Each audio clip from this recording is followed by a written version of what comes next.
happened. Echo Yanka is the author of that New York Times piece. He's a professor at Shiva University's Benjamin Cardozo School of Law, and he joins us tonight. Professor, thanks for coming on. Thanks for having me. So what struck me about this piece, a couple of different things, but the first thing was the generalizations about a racial group based on their race. And I grew up, I'm probably not so much older than you, in a world where overt expressions of that were not acceptable. You weren't allowed to generalize on the basis of race because the assumption was each person is an individual and you judge each person by the choices he or she makes. I don't understand when it became okay to generalize about racial groups. Well, I mean, it's to me, a strange way to put the question. I mean, while it's the case that we all hope that we can be judged for who we are, I think while some people have the luxury to be raised only being told to look at individual people, it should be no surprise to you that black people, in particular black men, have been taught forever that they have to be careful how they behave around white people, that the way they behave will be interpreted differently, that when they misbehave, it'll be punished differently, that if they laugh too loud, if they walk into a nice store. So with all due respect, Tucker, what was true for you has never been true for lots of people. Well, there are a lot of ways to respond to that. One, on a factual basis, and in truth, in a lot of places in this country, the main threat that African Americans face is not from white people, as you perfectly well know. But beyond that, the idea that you could understand a person's motive merely by knowing his race dehumanizes that person. It's the definition of racism, and you're engaging in it in the New York Times, and nobody says anything about it. And I just felt it was worth pointing that out and asking you if you feel it's okay to generalize about people you've never met, about whom you know nothing beyond what they look like, and say, I know who you are and what you believe. So I first want to respond to the first comment. I think is ought not be let lie. While it's true that, of course, people of color face threats from other people of color, it's also true that white people face the overwhelming threat from white people. That is, right. People face threats from who they live beside. So I find exactly.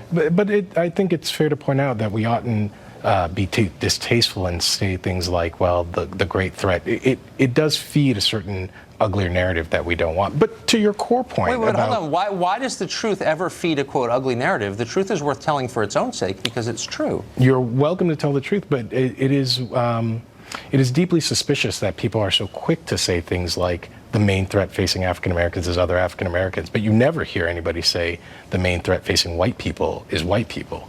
Right, so there is no phrase white on white crime. I don't know. I mean, people say that. I mean, I guess the point is, Tucker, you don't face a threat from an entire racial group. You face a threat from individuals who've made individual choices. Well, we should turn to that. But just in closing, I should say we should be honest and not pretend that there is a phrase like white on white violence, right? That phrase doesn't exist for very particular reasons. Okay, well, we can invent it here. But I guess the point I'm making is that you should never generalize about people on the basis of their skin color because it reduces them to the sum total of their skin color.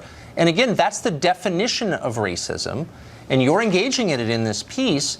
And I don't think it's helpful. I think it's wrong. Well, so I just entirely deny that. What I said was that you should generalize and dislike people because of their skin color. What I do think is true is that in a world in which things have gotten ever more dangerous for people of color, it is, in fact, the case that undermines our ability to trust each other across racial bounds. And here's what's true, or at least here's what I wrote.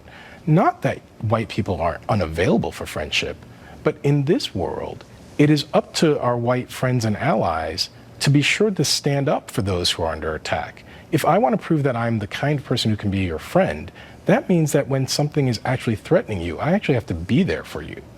Okay, but again, you're making generalizations across racial groups. So you say, for example, I will have to discuss with my boys whether they can truly be friends with white people. History has provided little reason for people of color to trust white people. I have profound doubts that friendship with white people is possible. Again, that's these are right. okay, yeah, but that's absolutely right. If I were to write, I was mugged as a pizza delivery boy, and I told my children that they should never trust anyone who looks like the people who mugged me. That would be, I would never do that. I think that would be immoral.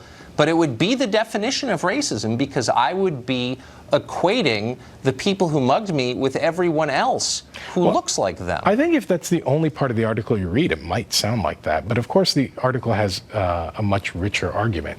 And the argument I make is, look, in a country where it turns out that when the most vulnerable people of color are under threat, those who they count on are nowhere to be seen, or at least for some group of people, and I speak explicitly about the political moment we're in today, right? So if we have a president who marshals forces of hatred and anger and divisiveness and frankly just danger, quite aside from who he is, I'm not particularly interested in who he is, if the people who call themselves your friends are not going to push back against that, then maybe you can tell me why it is I should trust those people? Well, so I guess what you're saying is that people who don't agree with your politics can't be your friends, which I think is an unfortunate conclusion to reach, but it's different from the one you articulate here. You're making, again, for the third time, generalizations based on race, and the truth about the last election is, this is not a defense of Donald Trump, merely an acknowledgement of the fact that he received more African-American votes than any Republican since 2004. I think he had 8% of African-American men. So that's not a huge number, but that's tens of thousands of people. Are they in the same category too? Can you not trust them? I mean, I don't really understand. If you're saying you can't trust Trump voters, fine. Sure. But white people? I mean, that's a grotesque generalization and a divisive Tucker, one. I'm a little worried that you keep reading the same parts without, I mean, you would make it seem as though the entire piece was just that paragraph. So the piece goes on to say... Well, it's the title of the piece, and it's in four separate graphs. So I have no problem standing behind the title of the piece, but it is worth pointing out, as I have again and again, what the piece says is, when those who count themselves as your friend see that others put you in danger, right, it is their opportunity to prove they're your friend. And if we have let's just speak plainly about this. Tucker, you have children like I do, right? I do. And if your daughters were, I don't know, friendly with a group of people, and it just turned out that repeatedly, when they went out and your daughters were in danger, those group of young men just disappeared. I think at some point you tell your daughters, look, it's fine to be friendly with them, but these are not your friends. You can't count on them. Yeah, but I guess I would, because I'm not a racist, what I wouldn't say is anybody of a certain race falls into that category. I would never do that. So and again, if one of my daughters was mugged by someone of a certain color, I would never say to my daughter, that's more evidence you can never trust anyone who looks like that, because I would be inculcating race hatred in my children, as you are. So I mean, obviously I deny that. Look, what I said over and over was, we live in a country where we oughtn't pretend that these divides have not consistently been on racial grounds. And we see that over and over and over. When black people are in danger... That's true. I agree. When black people are in danger from, say, addiction, we get policing. When white people are in danger from addiction, they get rehabilitation. When black people don't have jobs, we get stories about why we're making the wrong choices. When white people don't have jobs, we get a presidential campaign about the forgotten class. Well, you know, look, I mean, these are subjects I know a lot about, and I think those are gross generalizations, so let me just say I don't accept them, but I get your point. I'm going to go ahead and I'll finish, and then I'm happy to hear your point of view.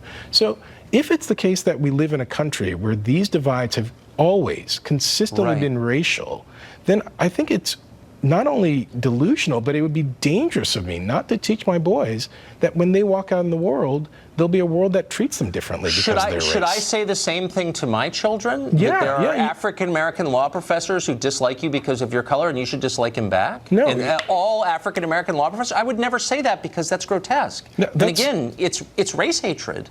So, I mean, you keep saying the same thing, and I keep trying